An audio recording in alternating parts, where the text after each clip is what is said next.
E aí, esse caso do Gordon Cooper, ele vazou para a imprensa. A imprensa ficou sabendo desse avistamento, ele foi questionado, e aí ele acabou confirmando que ele tinha visto OVNIs no espaço, e isso incomodou a NASA. A NASA não queria que ele falasse sobre isso publicamente.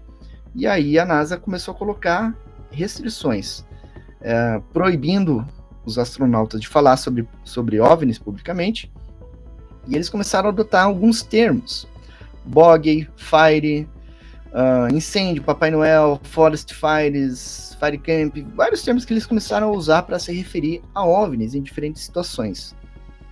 E aí, nas comunicações, eu acabei encontrando várias vezes em que esses termos foram usados. Então, encerrou o programa Mercury e começaram os preparativos do programa Gemini.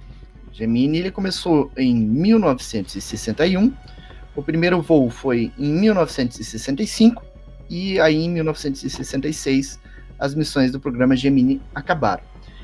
Como o programa Apollo já estava sendo preparado para os astronautas irem à Lua, o programa Gemini ele teria que fazer testes em apoio ao programa Apollo. Então, o programa Mercury, os astronautas ficavam ali 2, 3, 4 dias em missão no espaço.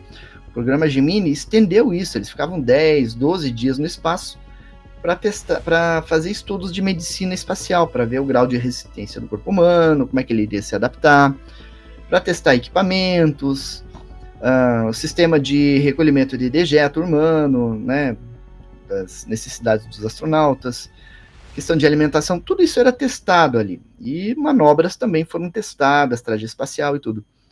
Para isso que foi o programa Gemini. E aí nós tivemos o programa Gemini 3, em 1965. Então, Gemini era sempre com 2 astronautas. Nesse primeiro voo foi com o Virgil Grissom, aqui à esquerda, e o John Young, à direita. Esses 2 astronautas, eles não fotografaram nenhum OVNI. Porém, eles relataram ao centro de comando, depois, né, e em conversa entre eles, que eles viram alguma coisa. Então, o Virgil Grissom, ele falou assim: tem uma luz no solo, estamos realmente em movimento, o que seria aquilo? E aí o John Young usou o termo código: incêndios florestais. E aí o Virgil Grissom falou: não, é um ponto definido, eu vejo abaixo do horizonte. Então, o que seria o horizonte? Eu vou voltar umas imagens aqui só para exemplificar. Aqui nessa outra foto que a gente brincou, inclusive, o horizonte seria essa linha, tá? Onde a gente tem a curvatura do planeta. Abaixo do horizonte seria, então, contra o planeta. Tá? Aí olha o que o Virgil Grissom falou no documento dele, no relatório lá, na transcrição. Eu acho que foi uma estrela que atravessou o horizonte que eu vi. Posso ver isso sem mover agora. Ou seja, ele viu uma luz contra a superfície do planeta, que subiu em direção ao espaço, atravessou o horizonte e foi em direção ao espaço. Então as comunicações são assim, às vezes uma comunicação curtinha e às vezes comunicações bem longas de avistamento. Aqui nós temos a Gemini 4, que foi em 1965 também, com o James McDivitt aqui à esquerda e o Edward White à direita. Eles avistaram um OVNI, filmaram um OVNI, e além disso tudo, nós temos os documentos da NASA informando. Né? Então, na comunicação, na transcrição, os astronautas informam ao centro de controle que viram um objeto, e daí quando o astronauta iria fotografar, esse objeto passou contra o Sol e ele não conseguiu ver mais nada, né? Não viu para onde o objeto foi. E aí o controlador pediu que ele observasse, continuasse observando e informasse caso acontecesse um novo avistamento. E aí ele só confirmou, né, que se visse a coisa outra vez, ele iria registrar. E aí, depois desse avistamento, o centro de controle entrou em contato de novo e perguntou para o astronauta se ele ainda estava buscando aquela coisa que ele tinha visto. E aí o White falou: não, eu a perdi, parecia que tinha braços grandes que saíam do seu corpo. Vi por pouco tempo e tem uma par de fotos com uma câmera manual e uma com a Hasselblad, mesmo modelo que eles usaram na Apollo depois. mas eu estava em voo livre e antes que tivesse obtido o controle, eu o perdi. Agora, olha o desdobramento. Aqui é a página do documento, né, onde eles comunicam isso.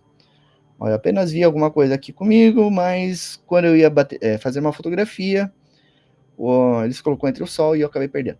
E aí, a fotografia que ele fez, ele não conseguiu colocar o zoom nem nada, e ele fez esse registro, era mais ou menos isso aqui.